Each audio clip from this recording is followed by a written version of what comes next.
36 pies.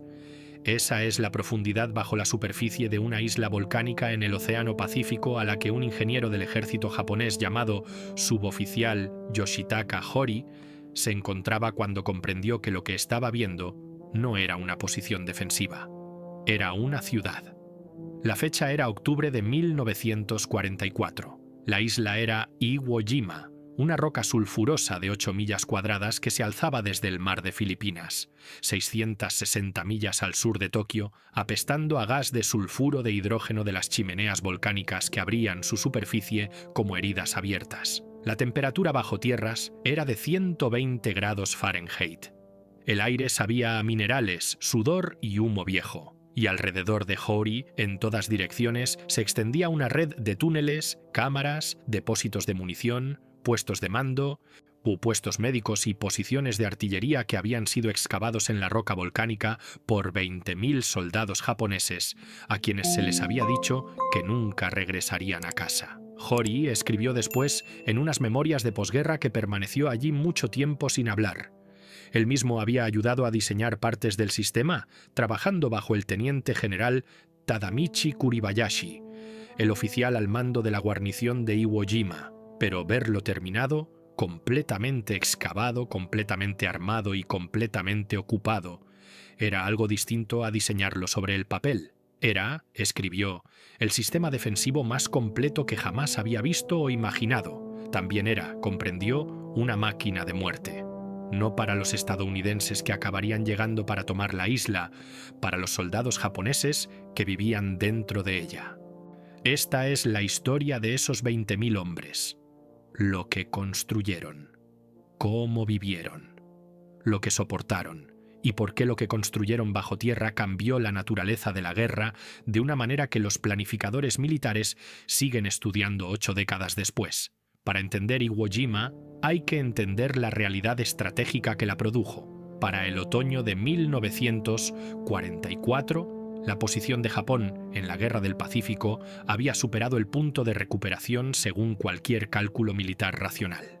La batalla del mar de Filipinas en junio de 1944 había destruido 3 portaaviones japoneses y 600 aviones en un solo enfrentamiento, eliminando lo que quedaba del poder aéreo embarcado de la Armada Imperial japonesa como fuerza ofensiva.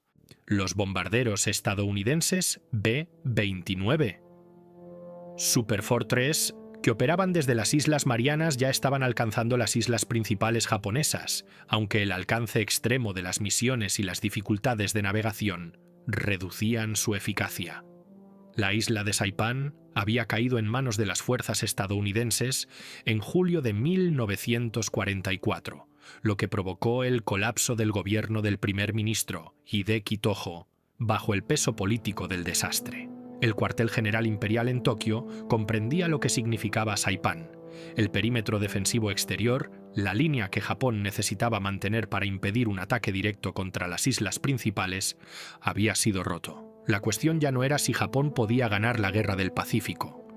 La cuestión había pasado a ser cuántos estadounidenses podían ser matados antes de que las propias islas principales fueran invadidas, y si el costo en vidas estadounidenses podía hacérselo bastante alto como para forzar una paz negociada en lugar de una rendición incondicional. Iwo Jima era el punto de apoyo de este cálculo. La isla se encontraba exactamente en el punto geográfico medio entre las Marianas y Tokio. Los cazas estadounidenses P-51 Mustang que despegaran desde Iwo Jima podrían escoltar a los B-29 en sus incursiones sobre Japón, aumentando drásticamente la precisión de los bombardeos. Los bombarderos estadounidenses podrían usar los aeródromos de Iwo Jima como pistas de aterrizaje de emergencia, salvando la vida de tripulaciones cuyos aviones estuvieran demasiado dañados para completar el vuelo de regreso a las Marianas.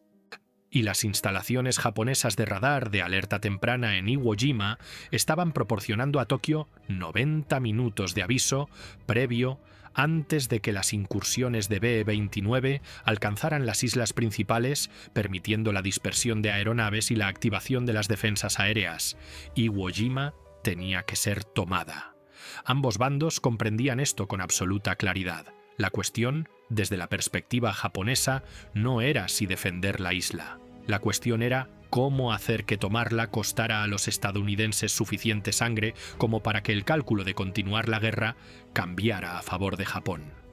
El hombre asignado para resolver este problema era el teniente general Tadamichi Kuribayashi, y su solución era tan radical, tan completamente contraria a la doctrina militar japonesa establecida, que cuando la presentó por primera vez al cuartel general imperial, oficiales superiores cuestionaron si había perdido su juicio profesional.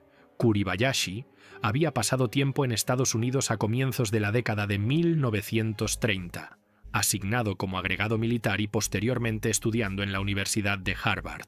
Hablaba inglés, había recorrido el corazón industrial estadounidense, visitado fábricas, observado al país producir. De esa experiencia había salido con una evaluación lúcida que la mayoría de los planificadores militares japoneses se negaban a aceptar. La capacidad industrial de Estados Unidos era efectivamente ilimitada en la escala de esta guerra. Japón no podía superarlos en construcción. Japón no podía superarlos en armamento. Japón no podía resistirlos más tiempo en un intercambio convencional de fuego y acero.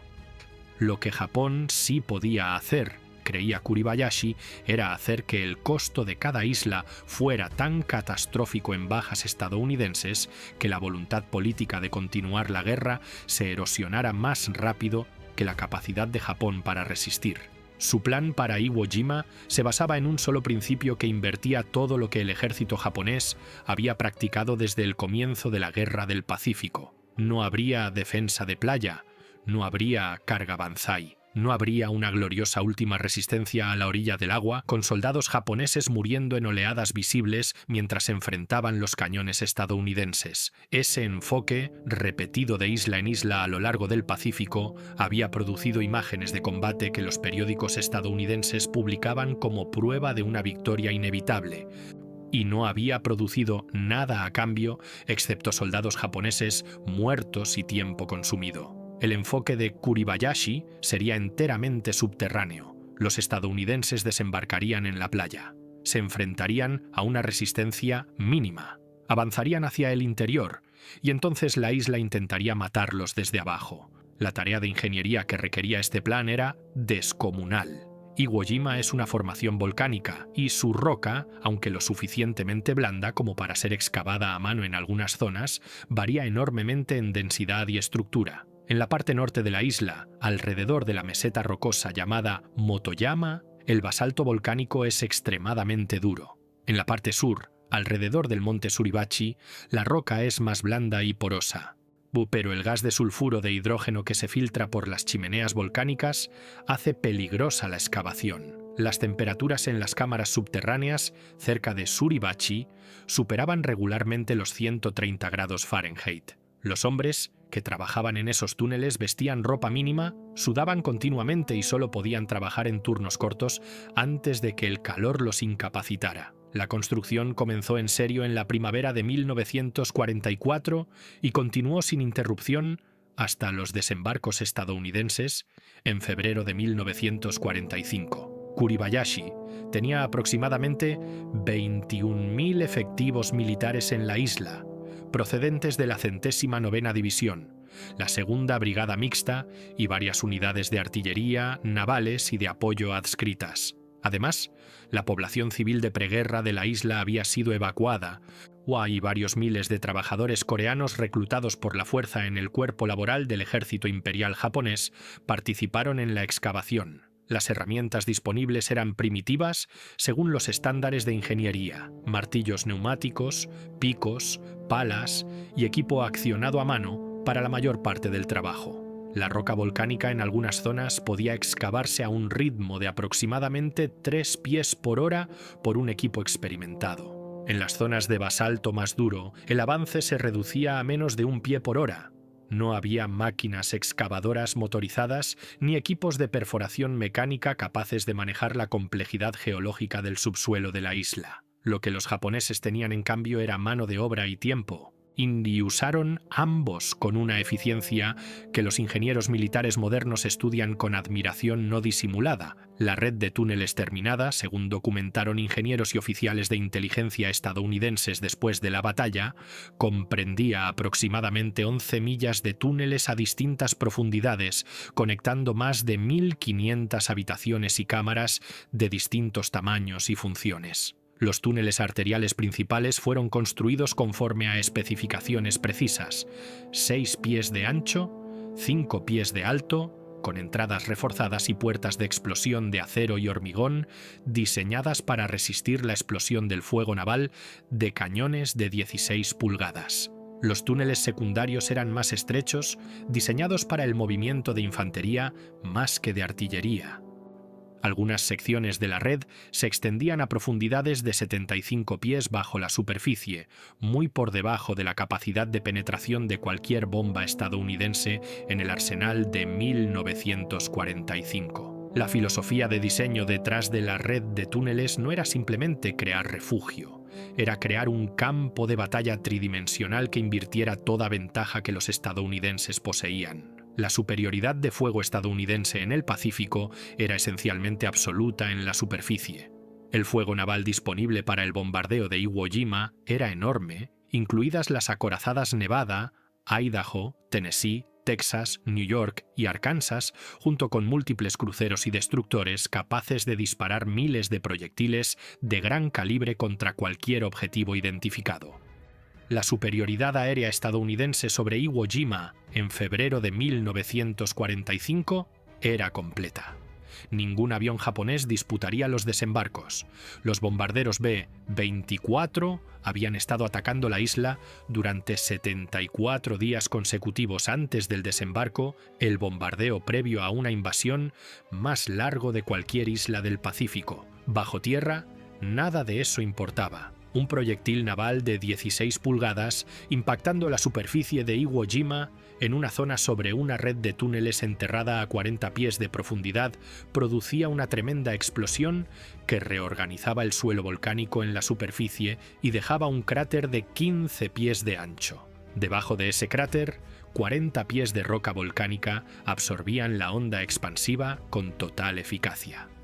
Los hombres en el túnel sentían un temblor. Nada más. Este era el núcleo del cálculo de Kuribayashi. Estaba construyendo un fuerte al que el poder de fuego estadounidense literalmente no podía tocar. Y lo estaba construyendo en un lugar al que las fuerzas estadounidenses no tenían más opción que llegar y sacarlo a mano. La construcción tuvo un efecto secundario que Kuribayashi había calculado, pero que, aún así, superó sus expectativas cuando ocurrió realmente. El bombardeo aéreo y naval previo a la invasión durante 74 días, que los planificadores estadounidenses creían que estaba reduciendo las defensas de Iwo Jima a escombros. En realidad, no estaba haciendo casi nada a las posiciones defensivas reales. Los búnkeres y emplazamientos de artillería en la superficie resultaron dañados. Los aeródromos quedaron repetidamente llenos de cráteres. Las pocas estructuras que habían existido sobre tierra fueron destruidas. Pero las 11 millas de túneles, las 1.500 salas, los 20.000 soldados que vivían en ellas, los depósitos de munición abastecidos con millones de proyectiles y las 361 piezas de artillería, 65 morteros, 33 cañones navales y 94 cañones antiaéreos colocados para disparar desde bocas de túnel y emplazamientos endurecidos apenas arañados por el fuego naval, esperaban en perfecta preservación el día en que los estadounidenses bajaran de sus lanchas de desembarco. La inteligencia naval estadounidense estimó antes del desembarco que el bombardeo previo a la invasión había reducido la capacidad defensiva japonesa en un 40%. La cifra real estaba más cerca de cero, los túneles habían cumplido su función antes de que un solo marine pisara la playa. La vida dentro de esos túneles para los hombres que los construyeron y luego los habitaron era una clase particular de infierno que los veteranos estadounidenses que más tarde entraron en ellos describieron con una consistencia que sugiere que trasciende las limitaciones del testimonio individual. Lo primero era el calor. Incluso en febrero, el mes del desembarco estadounidense, la temperatura en las cámaras de túneles próximas a la actividad volcánica en el sur de la isla nunca bajaba de 90 grados Fahrenheit y con frecuencia superaba los 110. En los meses de verano, cuando la construcción estaba en su punto máximo, los grupos de trabajo en las secciones más profundas, cerca de Suribachi, operaban a temperaturas que causaban agotamiento por calor en 30 minutos de esfuerzo físico sostenido. Los registros de construcción de Kuribayashi, recuperados después de la batalla, registran múltiples casos de soldados que murieron por agotamiento por calor durante la excavación de los túneles. Los registros oficiales enumeran 17 muertes confirmadas por calor y complicaciones relacionadas durante la fase de construcción. Hori, que tuvo acceso a relatos no oficiales de unidad, creía que la cifra real era mayor, más cercana a 40. Lo segundo era el azufre. El gas de sulfuro de hidrógeno, el compuesto responsable del característico olor a huevo podrido de Iwo Jima, se filtraba a través de la roca volcánica en concentraciones que fluctuaban con la actividad geológica. En bajas concentraciones, el gas causa dolores de cabeza, náuseas y desorientación. En concentraciones más altas, causa pérdida rápida de conciencia y muerte. Los ingenieros de los túneles no tenían equipo de monitoreo de gas. Usaban canarios en algunas secciones, una técnica tomada de la minería del carbón, y confiaban en los sentidos humanos de los grupos de trabajo para la alerta temprana. Los hombres, que trabajaban en secciones donde el gas era lo suficientemente fuerte como para notarse, eran relevados en turnos de 15 a 20 minutos. Aquellos que se confundían o perdían estabilidad eran arrastrados fuera por sus compañeros. La oscuridad era constante en las cámaras alejadas de las bocas de túnel. Las lámparas de queroseno proporcionaban la iluminación principal para la mayor parte del sistema. En los complejos principales de puestos de mando, generadores eléctricos que funcionaban con gasolina suministraban energía a un pequeño número de luces eléctricas. La conservación del combustible era una preocupación operativa crítica desde los primeros días de la ocupación. Cada galón de gasolina quemado para iluminación era un galón no disponible para alimentar maquinaria, equipo de comunicaciones o generadores de emergencia. El cálculo de conservación significaba que la mayor parte de la red de túneles estaba iluminada solo por la luz naranja vacilante de lámparas de queroseno, que a su vez eran un problema en espacios cerrados por el oxígeno que consumían. Los sistemas de ventilación estaban entre los elementos técnicamente más sofisticados de toda la construcción. Sin un flujo de aire adecuado, la combinación de 20.000 hombres respirando, lámparas de queroseno ardiendo y gases volcánicos filtrándose habría hecho inhabitable la mayor parte del sistema de túneles en cuestión de días. Los ingenieros japoneses diseñaron una red de ventilación usando la diferencia natural de presión creada por las múltiples bocas de túnel de la isla a distintas elevaciones, complementada por sistemas de fuelles accionados a mano en secciones donde el flujo natural era insuficiente. El sistema funcionó, pero no sin mantenimiento continuo. Las secciones de túnel que quedaban bloqueadas por derrumbes provocados por el bombardeo de superficie tenían que ser redirigidas, y las consecuencias de ventilación de esos desvíos se propagaban a través de las secciones adyacentes, haciendo en ocasiones que cámaras normalmente habitables se volvieran peligrosas en cuestión de horas. El agua se racionaba con una precisión que los analistas estadounidenses encontraron notable cuando estudiaron los registros de suministro recuperados después de la batalla. Cada soldado recibía 1,5 litros de agua al día para beber y cocinar. No se asignaba agua para lavarse. La roca volcánica de Iwo Jima no tiene manantiales de agua dulce ni acuíferos accesibles mediante pozos cavados a mano a las profundidades que alcanzaban los túneles.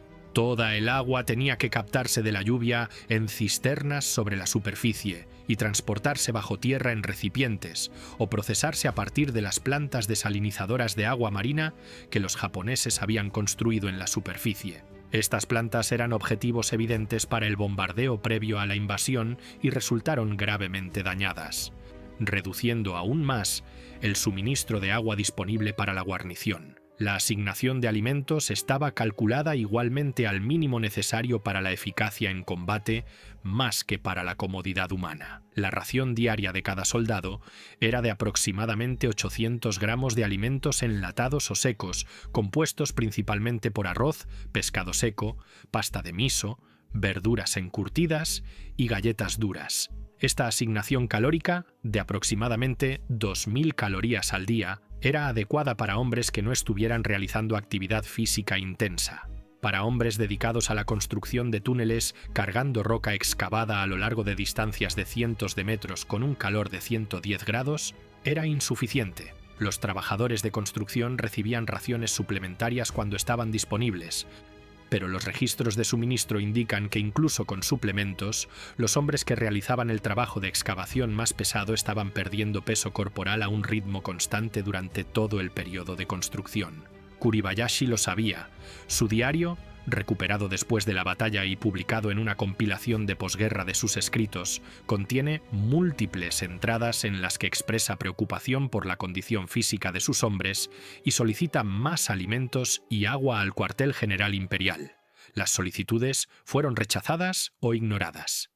Iwo Jima se encontraba al final de una cadena de suministro cada vez más difícil de mantener a medida que la guerra submarina estadounidense se cerraba alrededor de las islas principales japonesas. Los barcos de suministro que intentaban llegar a Iwo Jima desde el territorio continental japonés lo hacían con enorme riesgo. Varios fueron hundidos en tránsito durante el periodo de construcción. Para noviembre de 1944, la guarnición operaba con racionamiento total y esencialmente sin esperanza de un reabastecimiento significativo, una vez que el cordón naval estadounidense se estableciera alrededor de la isla. Los hombres que Kuribayashi comandaba comprendían su situación con una claridad que él había fomentado deliberadamente. Se negó a darles ilusiones reconfortantes sobre sus perspectivas.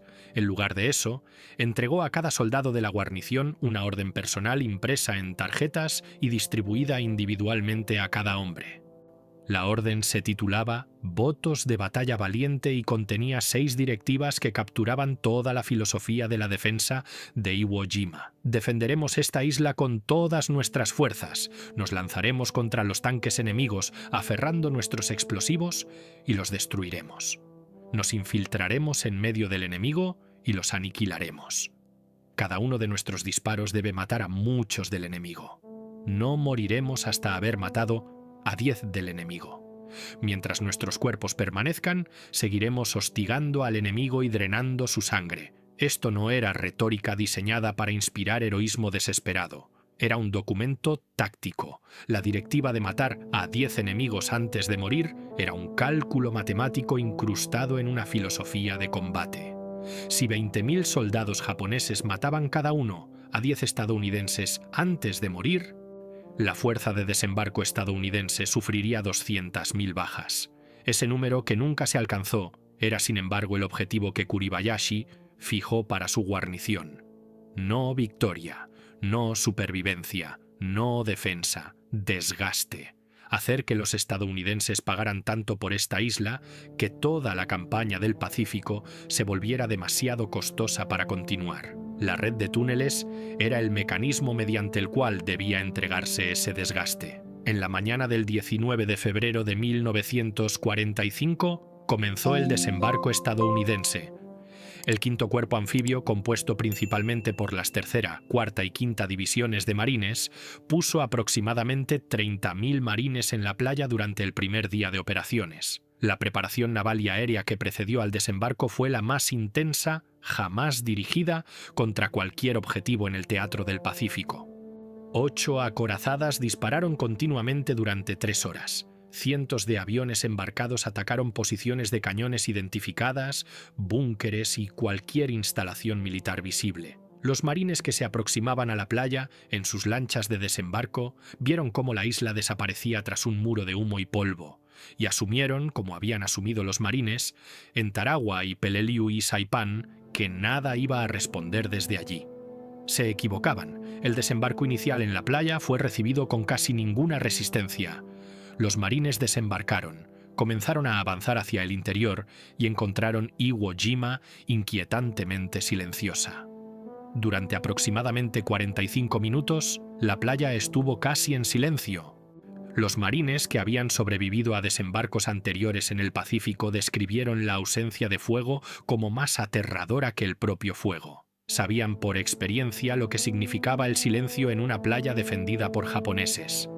Algo se acercaba. Lo que llegó, cuando Kuribayashi decidió que sus hombres habían permitido desembarcar a suficientes tropas como para justificar la apertura de fuego, fue el fuego defensivo más concentrado en la historia de la guerra insular del Pacífico. Desde más de 700 posiciones de artillería, emplazamientos de cañones, búnkeres de ametralladoras y bocas de túnel, toda la guarnición japonesa abrió fuego simultáneamente sobre una playa abarrotada de marines, vehículos de desembarco y el equipo de 3 divisiones completas. La playa se convirtió, en palabras de un marine superviviente, o en algo parecido, a estar dentro de una explosión.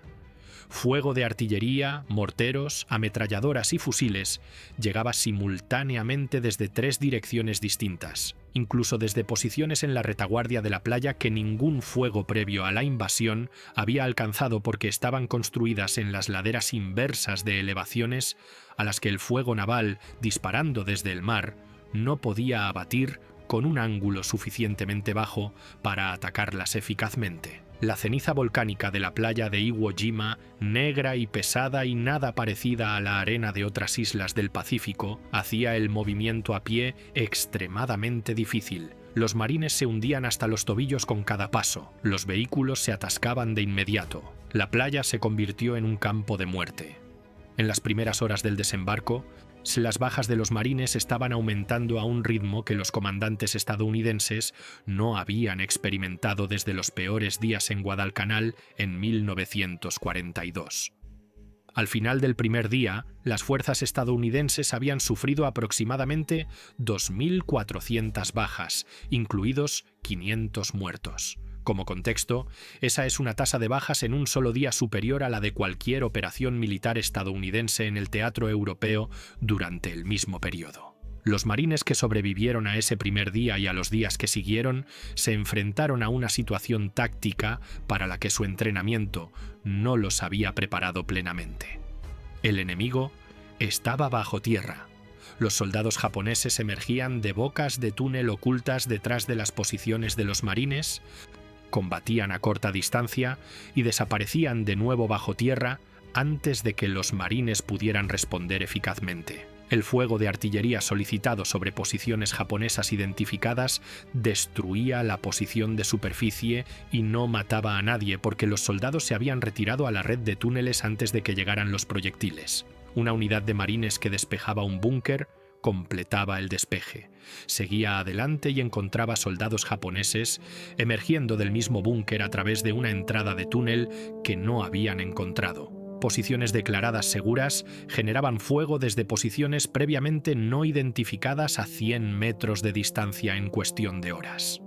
El Cuerpo de Marines de los Estados Unidos está justamente considerado como una de las fuerzas de infantería de asalto más capaces de la historia militar moderna. Los marines que desembarcaron en Iwo Jima no se enfrentaban a un oponente que hubiera fracasado en adaptarse, se enfrentaban a un oponente que se había adaptado tan completamente a la manera estadounidense de hacer la guerra que las tácticas convencionales de asalto de los marines, diseñadas para aprovechar la superioridad de fuego estadounidense, no estaban produciendo los resultados esperados. Las medallas de honor concedidas durante la campaña de Iwo Jima cuentan la historia de una manera particular y precisa. Se concedieron 27 medallas de honor por acciones en Iwo Jima, la mayor cantidad para cualquier batalla individual en la historia militar estadounidense. De esas 27, 14 fueron concedidas póstumamente. Las circunstancias descritas en los registros de citación comparten un patrón recurrente. Una y otra vez, marines murieron o destruyeron posiciones enemigas, colocándose directamente en la trayectoria del fuego para proteger a compañeros que habían quedado expuestos por fuego procedente de posiciones que no habían existido, o que no habían estado disparando momentos antes. La red subterránea de túneles estaba produciendo exactamente la situación táctica que Kuribayashi había diseñado para producir. Los marines estaban siendo abatidos por fuego procedente de posiciones que no podían identificar, fijar ni suprimir de manera fiable en la secuencia normal de fuego y movimiento. La respuesta que los comandantes de marines desarrollaron a lo largo de los 36 días de batalla fue brutal y simple porque no había solución elegante disponible.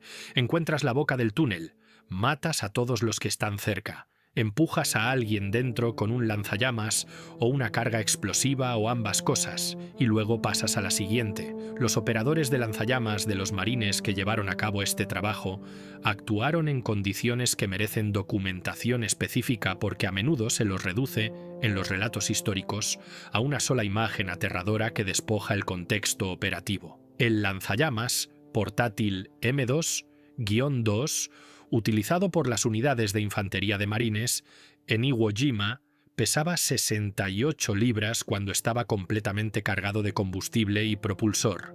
El operador cargaba ese peso además de su arma personal, munición y equipo de combate, sumando aproximadamente 100 libras de carga en un terreno volcánico donde moverse ya era agotador. El alcance efectivo del ME-2-2 era de aproximadamente 20 metros. Para usarlo contra una boca de túnel o la entrada de un búnker, el operador tenía que acercarse a esa distancia mientras la posición todavía era capaz de devolver el fuego. Los operadores de lanzallamas eran objetivos específicos de los defensores japoneses, que comprendían su importancia. La tasa de bajas entre los operadores de lanzallamas en Iwo Jima estuvo entre las más altas de cualquier especialidad individual en la batalla. Los lanzallamas, montados en tanques, específicamente la variante M4A3 R3, equipada con un cañón lanzallamas Navy MK, uno que podía proyectar combustible en llamas hasta una distancia de aproximadamente 40 metros, eran algo más seguros para los operadores, pero creaban sus propias complicaciones tácticas. El terreno volcánico del interior de Iwo Jima, con sus crestas, barrancos y afloramientos de roca dura, impedía con frecuencia que los tanques llegaran a las posiciones donde los lanzallamas eran más necesarios. Los soldados japoneses con minas magnéticas y cargas de demolición apuntaban específicamente a los tanques, y el terreno volcánico confinado hacía a los tanques vulnerables a ataques a corta distancia de maneras que no se daban en campo abierto. Lo que estaban haciendo los marines día tras día a lo largo de los 36 días de la batalla era desmantelar manualmente 11 millas de túneles, encontrando cada una de sus aproximadamente 1.500 salidas y destruyéndolas una por una. No había un método más rápido disponible.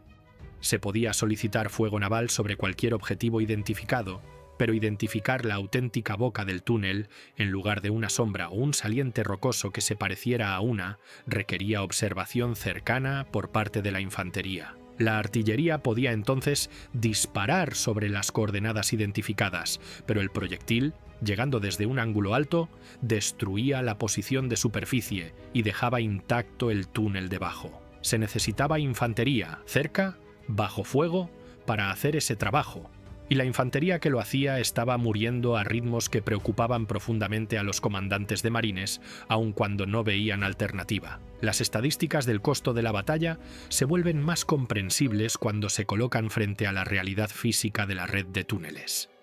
36 días de operaciones de combate. Aproximadamente 6.800 marines muertos en acción. Aproximadamente 19.000 heridos.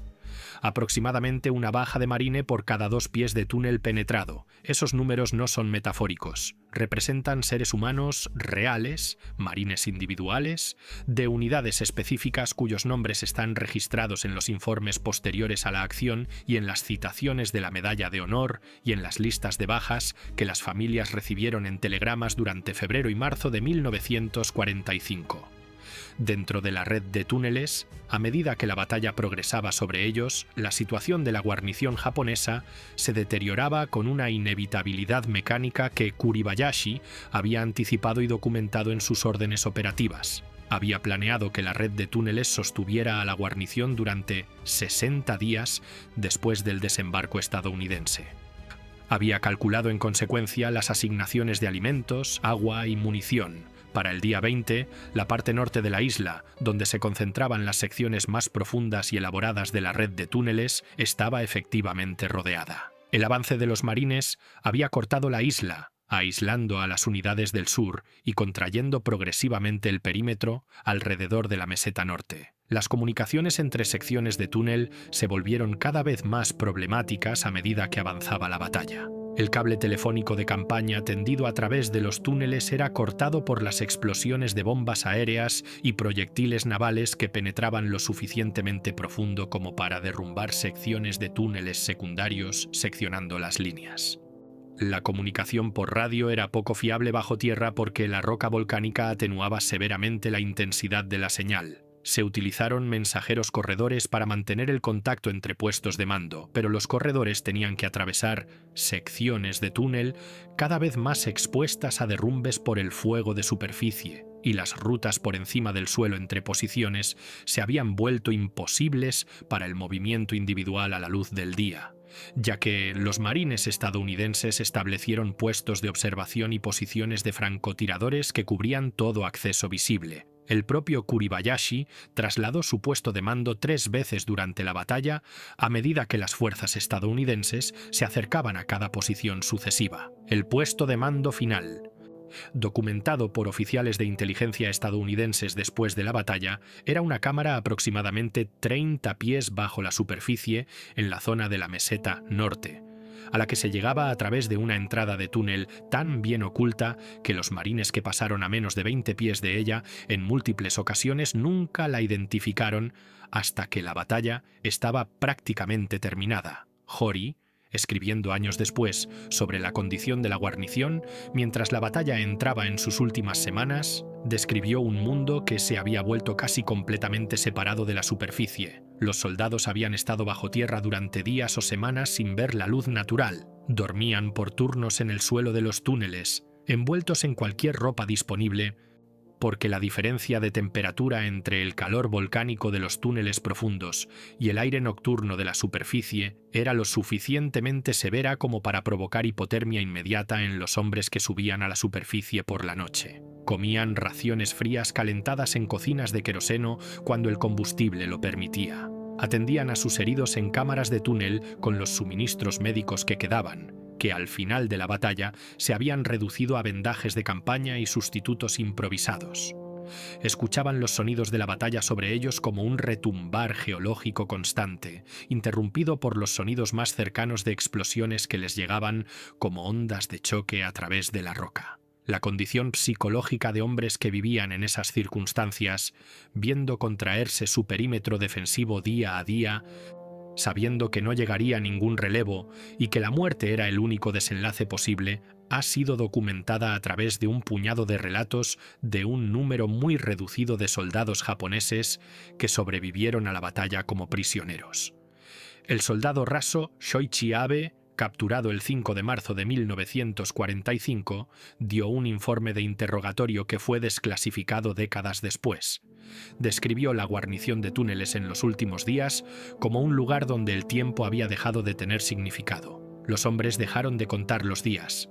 Medían el tiempo por la munición que iba disminuyendo. Cuando se gastaba la última de un calibre en particular, algo cambiaba en el sentido de posición de la guarnición. El silencio de los morteros era peor que cualquier explosión. Significaba que el final estaba más cerca. El costo para la guarnición japonesa fue casi total. De aproximadamente 21.000 efectivos militares japoneses presentes en Iwo Jima cuando comenzó la batalla, aproximadamente 18.844 murieron en combate. Murieron por heridas o murieron en las cargas Banzai finales y en los intentos individuales de infiltración que Kuribayashi autorizó a medida que la red de túneles se volvía insostenible. Solo 1.083 soldados japoneses sobrevivieron para convertirse en prisioneros de guerra, la mayoría de ellos capturados, heridos o incapacitados. Varios cientos de soldados japoneses permanecieron vivos en secciones aisladas de la red de túneles durante meses después de que la batalla fuera declarada terminada, sin saber que la lucha había concluido o, en algunos casos documentados, sabiendo que había concluido pero no dispuestos a rendirse. Los 2 últimos supervivientes conocidos emergieron de la red de túneles en enero de 1949, casi 4 años después de que terminara la batalla. El propio Kuribayashi murió en los últimos días de la batalla. Las circunstancias exactas de su muerte siguen siendo inciertas. Los registros estadounidenses indican que su última transmisión de radio al cuartel general imperial fue enviada el 17 de marzo de 1945. 3 días antes de que la isla fuera oficialmente declarada asegurada. En esa transmisión informó que la guarnición se había reducido a sus posiciones finales y que la resistencia organizada no podría continuar mucho más tiempo. Expresó su pesar por no haber logrado más para el emperador y pidió que sus oficiales subalternos y hombres fueran reconocidos por sus esfuerzos. Fue ascendido póstumamente a general pleno por decreto imperial. El suboficial Hori sobrevivió a la batalla porque había sido enviado a Chichijima antes del desembarco estadounidense para coordinar asuntos logísticos. Pasó la batalla escuchando por radio informes de la caída de la isla desde 150 millas de distancia. Sus memorias de posguerra, publicadas en Japón en 1965, son uno de los relatos más detallados sobre la construcción de la red de túneles y la vida y la muerte de la guarnición. Visitó Iwo Jima después de la guerra, cuando la isla se abrió brevemente a los veteranos japoneses para ceremonias. Caminó por las secciones de túnel que permanecían accesibles. Dijo después que no podía reconciliar el silencio de los túneles en tiempo de paz con los sonidos que sabía que los habían llenado. La roca, escribió, debería haber sido más ruidosa. La evaluación estadounidense de lo que habían encontrado en Iwo Jima, llevada a cabo en las semanas y meses posteriores a la batalla, cambió la dirección de la planificación militar estadounidense de maneras que todavía son visibles hoy. La estimación previa a la invasión de la fuerza de la guarnición japonesa había sido de aproximadamente 13.000 hombres. La cifra real era 21.000. La estimación previa a la invasión de la extensión de la red de túneles había sido de aproximadamente 5 millas de túneles construidos. La cifra real era 11 millas. La estimación previa a la invasión de la efectividad del bombardeo contra defensas fijas era una degradación del 40% en la capacidad defensiva japonesa. La cifra real estaba cerca de cero contra las posiciones endurecidas. 3 evaluaciones separadas de posbatalla llevadas a cabo por el Cuerpo de Marines, el Ejército y equipos conjuntos de inteligencia alcanzaron conclusiones coincidentes que resultaban incómodas para un estamento militar estadounidense acostumbrado a asumir que la superioridad de fuego era determinante. Las evaluaciones concluyeron que el bombardeo previo a la invasión durante 74 días, la preparación aérea y naval más prolongada en la historia de la Guerra del Pacífico, no había degradado significativamente la verdadera capacidad de combate de Kuribayashi. Los hombres habían sobrevivido bajo tierra, los cañones habían sobrevivido en emplazamientos endurecidos, la munición había sobrevivido en depósitos enterrados, los alimentos y el agua habían sobrevivido en cámaras de almacenamiento profundas. Los defensores de la isla no estaban ni suprimidos ni desmoralizados. Estaban esperando. La evaluación realizada por la Quinta División de Marines, que sufrió la tasa de bajas más alta de cualquier división estadounidense en la batalla, abordó directamente la cuestión de si el desenlace podría haber sido diferente con tácticas o preparación distintas. Su conclusión fue contundente: no existía ningún método disponible para reducir la capacidad defensiva de la red de túneles a un costo aceptable desde el exterior. La red tenía que ser penetrada y despejada a corta distancia por la infantería. La infantería que realizara el despeje sufriría altas bajas. Esto no era un fracaso de planificación ni un error táctico. Era la realidad física de lo que había sido construido y de cómo había sido construido. La implicación que los planificadores militares extrajeron de esta conclusión y que ha dado forma a la ingeniería militar defensiva y a la doctrina de asalto en todos los grandes ejércitos desde 1945 es sencilla. Una red defensiva subterránea suficientemente profunda y extensa, adecuadamente abastecida y adecuadamente ocupada, no puede ser derrotada a un costo aceptable por ninguna cantidad de fuego de superficie disponible para fuerzas militares modernas. Solo puede ser derrotada por infantería que entre físicamente en ella y destruya a sus ocupantes en combate cercano. La defensa de posiciones preparadas bajo tierra impone al atacante costos que no pueden reducirse mediante tecnología. Solo pueden reducirse con tiempo, números y la disposición a pagarlos en vidas. Este principio se ha aplicado y redescubierto en prácticamente todos los grandes conflictos desde la Segunda Guerra Mundial. Los sistemas de túneles utilizados por fuerzas norcoreanas y chinas durante la Guerra de Corea, que infligieron bajas catastróficas a fuerzas estadounidenses y de Naciones Unidas en 1951 y 1952, fueron diseñados explícitamente según el modelo de Kuribayashi por ingenieros militares chinos que habían estudiado la batalla de Iwo Jima en detalle. La red de túneles de Cu Chi, utilizada por el Vietcong en Vietnam del Sur, que las fuerzas estadounidenses pasaron años intentando eliminar y nunca lograron despejar por completo, se apoyaba en los mismos principios de construcción profunda, compartimentación y uso del entorno subterráneo para anular el poder de fuego de superficie. Las redes de túneles de Hamás en Gaza, con las que las fuerzas militares israelíes se encontraron en 2023 en la guerra subterránea más extensa desde Vietnam, presentan el mismo problema táctico fundamental al que se enfrentaron los marines en Iwo Jima en febrero de 1945. La tecnología de las armas es distinta, el problema es idéntico. Los hombres bajo tierra, detrás de roca y hormigón, no pueden ser eliminados por bombas y proyectiles de artillería sin bajar tras ellos.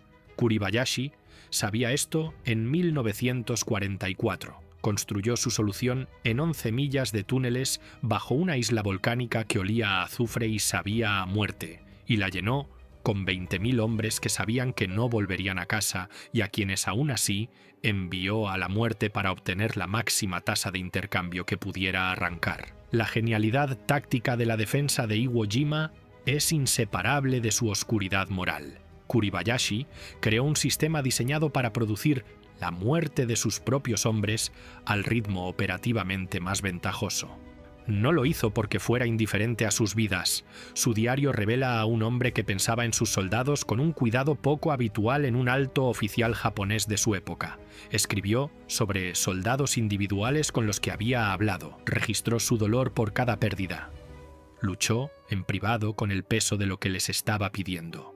Lo hizo porque creía, correctamente como demostraron los acontecimientos, que la única manera de cumplir con su deber hacia el emperador y hacia Japón con las fuerzas disponibles era construir un sistema que hiciera que el costo de tomar Iwo Jima fuera tan alto como cualquier pedazo de roca volcánica de 8 millas cuadradas haya costado jamás en la historia humana. La pregunta que se cierne sobre Iwo Jima y que ningún análisis táctico puede responder del todo es si el costo valió la pena. Desde un cálculo militar estrecho, Kuribayashi tuvo éxito. Retrasó la captura estadounidense de Iwo Jima 36 días, en lugar de los 3 a 5 días que originalmente habían proyectado los planificadores estadounidenses. Infligió aproximadamente 26.000 bajas estadounidenses. Demostró que la invasión de las islas principales japonesas costaría más vidas estadounidenses que cualquier operación previa en la Guerra del Pacífico. Un cálculo que influyó directamente en la decisión del presidente Harry Truman de usar bombas atómicas contra Japón en agosto de 1945 como alternativa a una invasión. Si ese resultado representa un éxito para el propósito estratégico de Kuribayashi, la prevención de la invasión estadounidense de las islas principales mediante la demostración de un costo inaceptable, o si representa su fracaso definitivo, sé porque la guerra terminó de todos modos con la rendición incondicional de Japón, es una cuestión que los historiadores profesionales siguen debatiendo. Lo que no se debate es lo que se construyó en esa isla. Las 11 millas de túnel, las 1.500 cámaras, los 20.000 hombres que vivieron entre calor, azufre y oscuridad y murieron por cada pie de la superficie que tenían encima. La mayoría de ellos siguen allí abajo. El gobierno y el ejército japoneses nunca recuperaron los cuerpos de los soldados que murieron en la red de túneles. La excavación de las secciones profundas, donde la actividad volcánica y la inestabilidad estructural de los túneles hacen peligrosa la entrada, no se ha intentado a la escala que sería necesaria. Los esfuerzos periódicos de recuperación organizados por grupos de veteranos y familiares han excavado secciones accesibles y recuperado restos que luego fueron repatriados a Japón. El gobierno japonés estima que aproximadamente 11.000 conjuntos de restos siguen bajo tierra. Los veteranos militares estadounidenses que combatieron en Iwo Jima, los últimos de los cuales ahora tienen entre finales de los 90 y más de 100 años, han descrito la experiencia con una consistencia que se extiende a lo largo de décadas. La isla nunca los dejó. La arena negra, el olor a azufre, el sonido de un enemigo que estaba debajo de ellos y detrás de ellos y dentro del suelo sobre el que estaban de pie. Un veterano, el sargento John Basilone, murió en la playa el primer día, ya poseedor de la Medalla de Honor de Guadalcanal, tomando la decisión de volver al combate que nadie podría haberle reprochado evitar. Su motivación nunca fue explicada del todo en los relatos que lo sobreviven. Tal vez comprendió, como comprendió Kuribayashi y como comprendieron los marines que despejaron esos túneles habitación por habitación, que hay cosas que solo pueden hacer hombres dispuestos a entrar en el lugar oscuro y hacer allí lo que debe hacerse. La red de túneles que Kuribayashi construyó fue una expresión perfecta de una clase de pensamiento militar llevada a su extremo lógico. No ganó la guerra, no salvó a Japón, mató a 18.000 soldados japoneses y a casi 7.000 estadounidenses, y cambió la manera en que toda fuerza militar del mundo piensa lo que significa defender un pedazo de terreno. A 36 pies bajo tierra, el suboficial Hori se encontraba en octubre de 1944 y comprendió que estaba mirando una ciudad construida para un solo propósito por hombres que sabían que nunca la abandonarían. La ciudad hizo exactamente lo que fue construida para hacer. Y los hombres dentro de ella hicieron todo lo que los votos de batalla valiente de Kuribayashi les pedían. Todos y cada uno de ellos. Si llegaste hasta el final, comenta túneles, para que sepa que estuviste aquí. Y dime, ¿desde qué lugar del mundo estás viendo? Nuestra comunidad abarca todos los países que vivieron esta guerra. No olvides dar me gusta, suscribirte y compartir este video con alguien que necesite escuchar esta historia. Ahora haz clic en el siguiente video.